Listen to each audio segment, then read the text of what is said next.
बिस्मिल्लाहिर्रहमानिर्रहीम। बिस्मिल्लाहिर्रहमानिर्रहीम। अस्सलामुअलैकुम दोस्तों, मेरे भाइयों, बुजुर्गों और बहनों, हम आपको इस्लामिक कहानी सुनाने जा रहे हैं। वीडियो को शुरू से लेकर आखिरी तक पूरा देखें। तो कहानी को शुरू करते हैं। अफ्रीकन जंगल एक विशालकाय जंगल है। जंगल में सभी प्रकार के जानवर रहते थे। जंगल में पप्पू नाम का एक हाथी भी रहता था। पप्पू हाथी का शरीर काफी बड़ा था। एक बार अफ्रीकन जंगल में दूसरे वन से घूमते घूमते एक चीता आया। चीते ने जब पप्पू हाथी को देखा तो उसे देखकर चीते के मुंह में पानी आने लगा। हाथी को खाने के बारे में सोचने लगा और मन ही मन हाथी का शिकार करने की योजना बनाने लगा।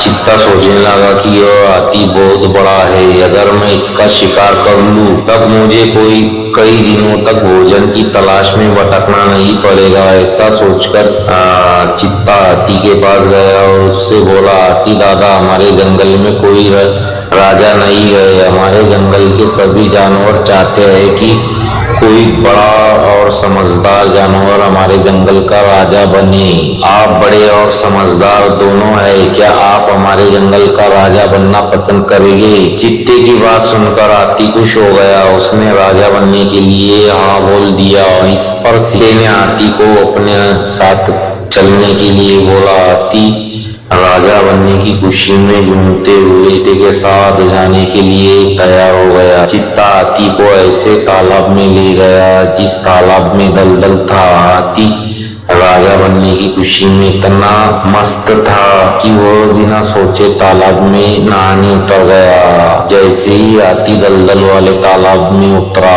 हाथी के पैर दलदल में धंसने लगे। उसने चीते से बोला, तुम मुझे कैसे तालाब में ले आए? मेरी मदद करो, मेरे दलदल में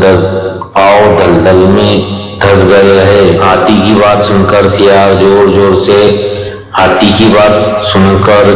जोर जोर से हंसने लगा और हाथी से बोला, मैं तुम्हारा शिकार करना चाहता था, इसलिए मैंने तुमसे राजा बनने की बात का झूठ बोला।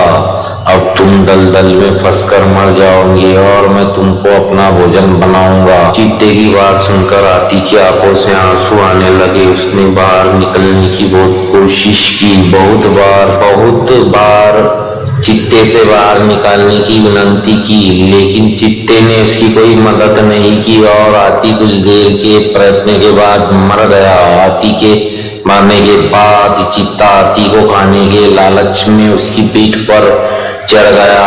हाथी को खाने के लालच में चीता यह भूल गया कि वो हाथी के साथ दलदल में नीचे जा रहा है और अंत में